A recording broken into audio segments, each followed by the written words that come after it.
जिस दिशा में exit polls ने दिल्ली के इलेक्शन रिजल्ट्स को प्रिडिक्ट किया था, उसी दिशा में दिल्ली के एक्चुअल नतीजे आए। आम आदमी पार्टी ने 70 में से 62 सीट जीतकर third time in a row in elections को जीत लिया।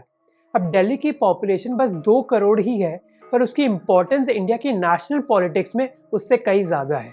इसके पीछे एक कारण है जो मीडिया अटेंशन मिलता है आम आदमी पार्टी को, जो एक रीसेंट पॉलिटिकल स्टार्टअप है इंडिया की राजनीति में।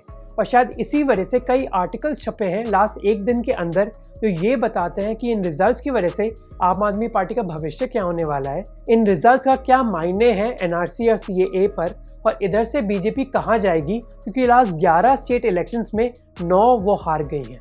इस वीडियो में हम 3 चीज़ों के बारे में बात करेंगे कि आम आदमी पार्टी ये इलेक्शंस कैसे जीत पाई, इन इलेक्शन रिजल्ट्स का क्या मायने है बीजेपी के लिए, उनकी एनआरसी और सीए पॉलिसीज़ के लिए और उनकी हिंदुत्व आइडियोलॉजी के लिए, और अब आम आदमी पार्टी का क्या भविष्य है हमारे देश में।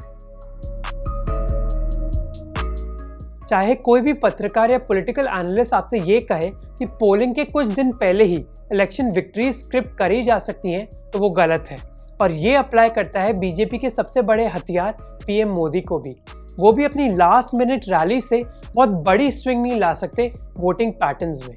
इलेक्शंस में एक अच्छी टक्कर के लिए कई सालों पहले नहीं तो कई महीनों पहले ही ग्राउंड वर्क प्रिपेयर करना पड़ता है, और आम आदमी पार्टी ने शायद ऐसा किया लोकसभा चुनाव के बाद। और ये ग्राउंड वर्क हम देख सकते हैं उनकी पीआर स्ट्रैटेजी की ट्रांसफॉर्मेशन में। 2015 में मोदी वेव को काउंटर करके आम आदमी पार्टी ने एक ऐतिहासिक जीत हासिल करी थी जब उन्होंने 70 में से 67 सीट जीती थी।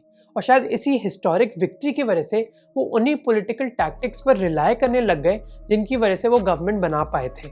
ये हम देख सकते थे उनके पॉलिटिकल रिएक्शंस में, स्पेशली अरविंद केजरीवाल के पॉलिटिकल रिएक्शंस में, जिनके 3 फीचर्स थे। पहला कि सरकार बनाने के बाद भी वो पॉलिटिक्स ऑफ प्रोटेस्ट पर निर्भर करते थे। इसीलिए शायद 2018 में जब एलजी उनके खिलाफ चले गए थे, उन्होंने एक धरना स्टार्ट कर दिया था एलजी के खिलाफ। इस धरने पॉलिटिक्स की वजह से एक एटीट्यूड डेवलप हो गया था माय वे और द हाईवे का, जिसका मतलब है कि जब तक उनको वो चीज़ नहीं मिलेंगी जिनकी उन्होंने डिमांड करी है, तब तक वो प्रोटेस्ट करते रहेंगे। इसी वजह से नेगोशिएशन और कॉम्प्रोमाइज़ की ज़्यादा गुंजाइश नहीं थी उनकी पॉलिटिक्स में। और फाइनली अरविंद केजरीवाल नरेंद्र मोदी के खिलाफ एक पर्सनल बैटल जारी रखना चाहते थे। जैसे एक बार उन्होंने उनको साइकोपैथ बुलाया था और 2016-2019 में उन्होंने ये कहा था कि उनका मर्डर किया जा सकता है।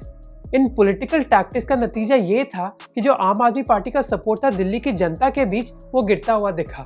कई लोग ये मानने लग गए कि ये पार्टी प्रोटेस्ट तो कर सकती है पर शायद गवर्न नहीं कर सकती। और जो लगातार पर्सनल अटैक्स करते रहे अरविंद केजरीवाल पीएम मोदी पर, उनसे भी लोग खुश नहीं थे।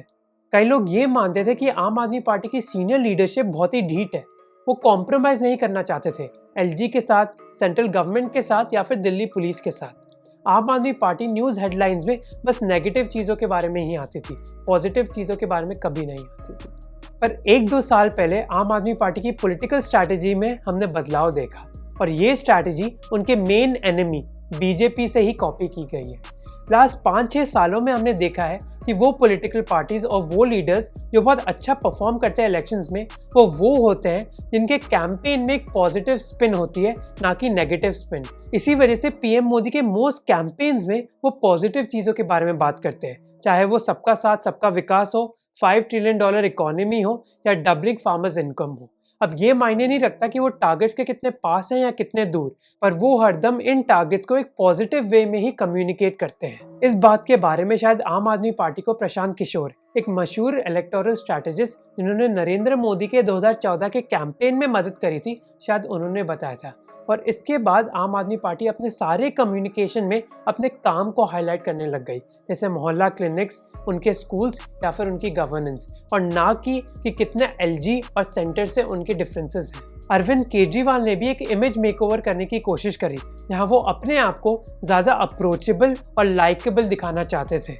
ये हम देख सकते हैं जिन तरह के इंटरव्यूज़ उन्होंने मीडिया चैनल्स को दिए, जितनी प्रेस कॉन्फ्रेंसेस उन्होंने करी, और उनकी सोशल मीडिया टीम ने निर्णय लिया कि वो बस वही फोटोज अपलोड करेंगे जहां अरविंद केजरीवाल स्माइल कर रहे हैं।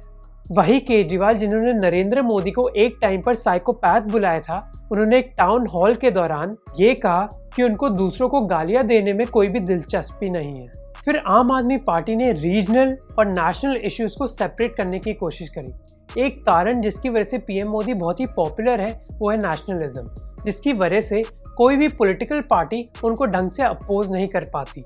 जब बीजेपी गवर्नमेंट ने जम्मू एंड कश्मीर के आर्टिकल 370 को हटाया था, उसके बाद अरविंद केजरीवाल ने सेंट्रल गवर्नमेंट को कॉन्ग्रेचुलेट किया। ये बहुत ही अजीब सी कहानी है क्योंकि मई 2019 में लोकसभा चुनाव के दौरान आम आदमी पार्टी का मेन मैसेज ये था कि वो ज़्यादा ऑटोनॉमी चाहते हैं अपने राज्य के लिए। जब एक पाकिस्तानी मिनिस्टर ने नरेंद्र मोदी को अटैक किया उनकी स्पीच पर, तब अरविंद केजरीवाल ने पीएम मोदी को डिफेंड किया। और रिसेंटली एनआरसी या सीए या फिर शाहीन बाग की प्रोटेस्ट के दौरान आम आदमी पार्टी इन प्रोटेस्ट से दूर ही रही। एनआरसी के मुद्दे पर आम आदमी पार्टी की कैलकुलेशन शायद ये थी कि अगर वो इन प्रोटेस्टर्स के सपोर्ट में नहीं आए तो कुछ मुस्लिम वोट्स उनके खिलाफ चले जाएंगे, पर अगर वो इन प्रोटेस्टर्स के सपोर्ट में आए तो ज़्यादा हिंदू वोट्स उनके खिलाफ चले जाएंगे। अब हम बहस कर सकते कि आम आदमी पार्टी ने जो किया वो सही था या गलत, पर यह बात तय है कि इस इलेक्शन को एकदम लोकलाइज करके उन्होंने ये देखा कि वो उन मुद्दों पर ही लड़ाई करें जहां उनकी एडवांटेज है, और ना कि बीजेपी की वजह से वो उन मुद्दों पर ना खींचे जाएं जहां बीजेपी के पास एडवांटेज है। और फाइनली आम आदमी पार्टी ने इन इलेक्शंस को एक प्रेसिडेंशियल स्टाइल इलेक्शंस में चेंज करने की कोशिश करी, जो बीजेपी ने भी किया था 2014 और 2019 के इलेक्शंस के लिए। 2019 इलेक्शंस के दौरान कई मीम्स थे राहुल गांधी पर जो कंपेयर करते थे उनको नरेंद्र मोदी के खिलाफ, और ऐसा ही हमने देखा दिल्ली के स्टेट इलेक्शंस में जहां मनोज तिवारी को अरविंद केजरीवाल से कंपेयर किया गया। आम आदमी पार्टी ने कई और चीजें भी कॉपी करने की कोशिश करी नरेंद्र मोदी की नोटबुक से। जब बीजेपी ने अरविंद केजरीवाल पर पर्सनल अटैक्स करे तो अरविंद केजरीवाल ने ऐसे ही रिएक्ट किया जैसे नरेंद्र मोदी करेंगे। उन्होंने ये कहा कि ऑपोजिशन का उद्देश्य है केजरीवाल को हराना, जबकि केजरीवाल का उद्देश्य है करप्शन को हराना। जहां वो ये मैसेज भेजना चाहते थे कि ऑपोजिशन बस केजरीवाल के बारे में ही सोचते हैं, जबकि केजरीवाल बस अपने काम के बारे में सोचते हैं। बीजेपी जिसने शाहीन बाग को एक सेंट्रल मुद्दा बना दिया था अपनी इलेक्शन कैंपेनिंग के दौरान, वो इलेक्शंस हार गई। उन्हीं लोगों ने जिन्होंने बीजेपी को 7 सीट दी थी लोकसभा इलेक्शंस में, उनको बस 8 सीट्स ही दी 70 में से इन इलेक्शंस के दौरान, जो दिखाता है कि वोटर्स नेशनल और स्टेट इलेक्शंस के बीच डिफ्रेंशिएट कर सकते हैं, जो हम देख सकते हैं इस ग्राफ से भी। पर आम आदमी पार्टी की जीत का ये मतलब नहीं है कि बीजेपी का जो पॉइंट ऑफ व्यू है एनआरसी और सीए के खिलाफ, उसकी हार हुई है। इनफैक्ट हम ये बोल सकते हैं कि शायद उस आइडियोलॉजी की जीत ही हुई है, क्योंकि कई लोग एनआरसी और सीए के सपोर्ट में आए हैं इंडिया में। कई आम आदमी पार्टी सपोर्टर्स जिनका इंटरव्यू लिया स्क्रोल ने, उन्होंने ये कहा कि वो बीजेपी के व्यूज से अग्री करते हैं एनआरसी और सीए के मामले में, और ऐसा शायद जारी रहेगा दिल्ली के इलेक्शंस के बाद भी। इन प्रोटेस्ट में कई लोग आए हैं, पर वही लोग आए हैं जो शायद बीजेपी के पहले से ही खिलाफ थे, जैसे कई लिबरल्स और कई मुस्लिम्स। और ऐसा भी नहीं है जो कई भड़काऊ भाषण दिए बीजेपी लीडर्स ने वो भी खत्म हो जाएंगे इन नतीजों के बाद। ऐसा नहीं होगा, क्योंकि इन भाषण का बहुत ही एक अहम किरदार होता है बीजेपी के इकोसिस्टम में। किसी भी इलेक्शन के दौरान जब भी बीजेपी के पास एक प्लान ए नहीं होता तो वो प्लान बी यानी कि हिंदुत्व के पास चले जाते हैं, और इस हिंदुत्व प्लान की वजह से बीजेपी के कोर सपोर्टर्स हरदम एक्टिव रहते हैं और उनके पास कोई भी कारण नहीं होता दूसरी पार्टीज के जाने की तरफ। बीजेपी के पास एक गारंटीड सपोर्ट हरदम मौजूद रहेगा जब तक वो ऐसी आइडियोलॉजी के बारे में बात करते रहेंगे, और इसीलिए ये आइडियोलॉजी कैंपेनिंग से नहीं जाने वाली।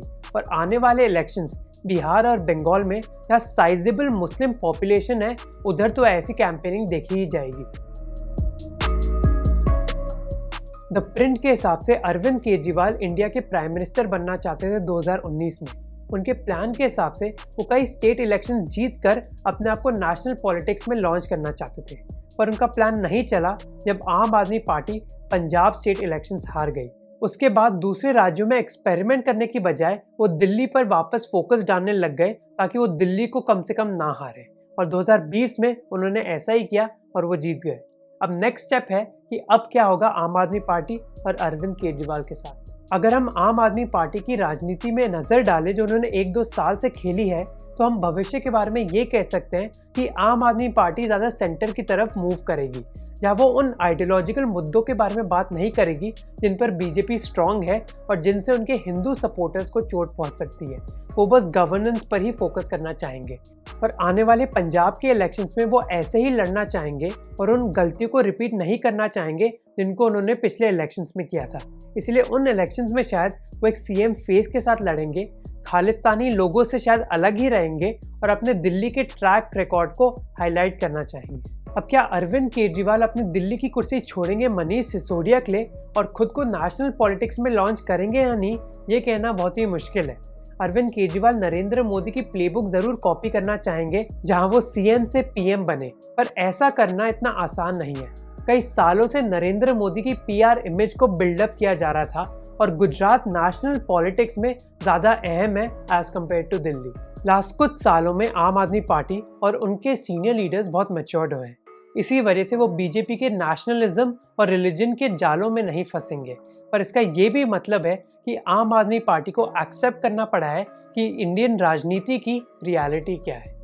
दिल्ली के इलेक्शंस में आम आदमी पार्टी के ज़्यादा कैंडिडेट्स थे जो मिलियनर्स थे और ज़्यादा कैंडिडेट्स थे जिन पर क्रिमिनल चार्जेस थे बीजेपी के कंपैरिजन से। अगर आपको लगता है कि नतीजों के बाद आम आदमी पार्टी उन स्टूडेंट्स के सपोर्ट में आएगी जिनको जेएनयू में पीटा गया था, या फिर वो शाहीन बाग के प्रोटेस्टर्स के सपोर्ट में आएगी, तो ऐसा शायद ही होगा। आम आदमी पार्टी क्रिटिसाइज ज़रूर कर सकती है बीजेपी गवर्नमेंट को उनके सिचुएशन की हैंडलिंग की वजह से, पर वो क्रिटिसाइज बस लॉ एंड ऑर्डर के एंगल से ही करेंगी, जहाँ वो दोष दिल्ली पुलिस पर डालेंगी और ना ही दोष वो बीजेपी की आइडियोलॉजिकल कमिटमेंट पर डालेगी। जिसका ये मायने है कि बीजेपी ये इलेक्शन ज़रूर हार गई हो, पर बीजेपी की आइडियोलॉजी अभी नहीं हारी है।